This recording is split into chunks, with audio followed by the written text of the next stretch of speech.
আসসালামু আলাইকুম বন্ধুরা, সবাই কেমন আছেন? আশা করি আল্লাহর মতো ভালো আছেন।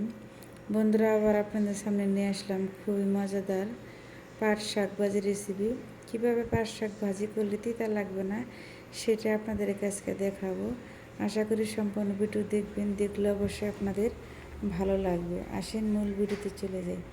এখানে বন্ধুরা আমি শাকটা কুচি কুচি করে কেটে নিয়েছি। এটা হলো আমার নিজের জমির পাট শাক, গ্রামের সেই জমি, সেখান থেকে এনেছি বন্ধুরা। এনে সুন্দর করে কুচি কুচি করে কেটে নিয়েছি। এখন আমি শাকটা সুন্দর করে বন্ধুরা ধুয়ে নেব পানি দিয়ে। শাকটা আমাদের চকচকাই, বৃষ্টি পড়ছে, বেশি ময়লা না, তারপর আমি সুন্দর করে ধুয়ে নেব শাকটাকে। এতে বন্ধুরা আমার শাকটা ধোয়া হয়ে গেছে। পাট শাক ভাজিটা অনেকে তিতার জন্য খেতে চায় না। অনেক বাচ্চা আছে বা অনেক মানুষ আছে যে তিতা লাগে দিয়ে খেতে চায় না। অনেকে আবার তিতা পছন্দ, অনেকে তিতা পছন্দ করে না। কীভাবে রান্না করলে তিতা লাগবে না, একদম সুন্দর পারফেক্ট রান্না হবে সেটা আপনাদের আজকে বন্ধুরা দেখাবো। পাট শাকটা যখন একদম একটু পানি দিয়ে সিদ্ধ করে নেবেন, একটু পানি বেশি দিবেন, জানি একটু বলক উঠে পানিটা জানি একটু একটু টাইপের হয়, যেন দেখা যায় যে পানি, শাকের ভিতরে পানি আছে, এরকম করে টাইপের করে আগে সিদ্ধ করে নেবেন। জানি যে দেখেন যে কি কত পানি দেখা যাচ্ছে। ওই পানিটা আমি বন্ধুরা আগে আমি অফ ক্যামেরা ফেলে দিয়েছি, সুন্দর করে চিপে তারপরে পানিটা ফেলে দিবেন। তাই ওই পানিটা ফেলে দিয়ে তিতা পানি চলে যায়, তাহলে পাট শাক ভাজি খেতে তিতা লাগবে না। আমি এখন সুন্দর করে ঝরঝরা করে নেব, একদম ঝরঝরা করে নেবেন যেন পানি না থাকে গায়ে। সুন্দর করে আমি পিট করে নেড়ে চেড়ে দেবো। যে বন্ধুরা আমার ঝরঝরা হয়ে গেছে, এখন একটা বাগার দিয়ে দেবো। আসলে শাক ভাজি হচ্ছে বাগারের টেস্ট, যত সুন্দর করে বাগার দিবেন তত শাক ভাজির টেস্ট বন্ধুরা।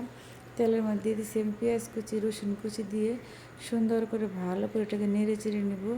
নেড়ে চেড়ে নিয়ে আমি বন্ধুরা শুকনো মরিচ দিয়ে দেবো। সেই জন্য এক সাইড একটু ওই পেঁয়াজ রসুনটা এক সাইড করে নিয়ে তারপর আমি শুকনো মরিচটা একটু ভেজে নেব। এতে বন্ধুরা বেশি পোড়া পোড়া করবো না, তাহলে খেতে তিতা লাগবে। এই যে বন্ধুরা দেখেন কত সুন্দর হয়েছে, আমার ভাজাটা হয়ে গেছে মরিচটা। এখন আমি রসুন পেঁয়াজটা আবার মরিচের সাথে সুন্দর করে আলতো হাতে নেড়ে চেড়ে দেবো।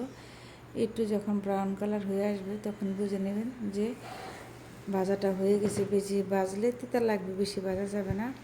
এর তো আমার ভাজাটা বন্ধুরা হয়ে গেছে। সুন্দর করে দেখেন কি সুন্দর কালার হয়েছে।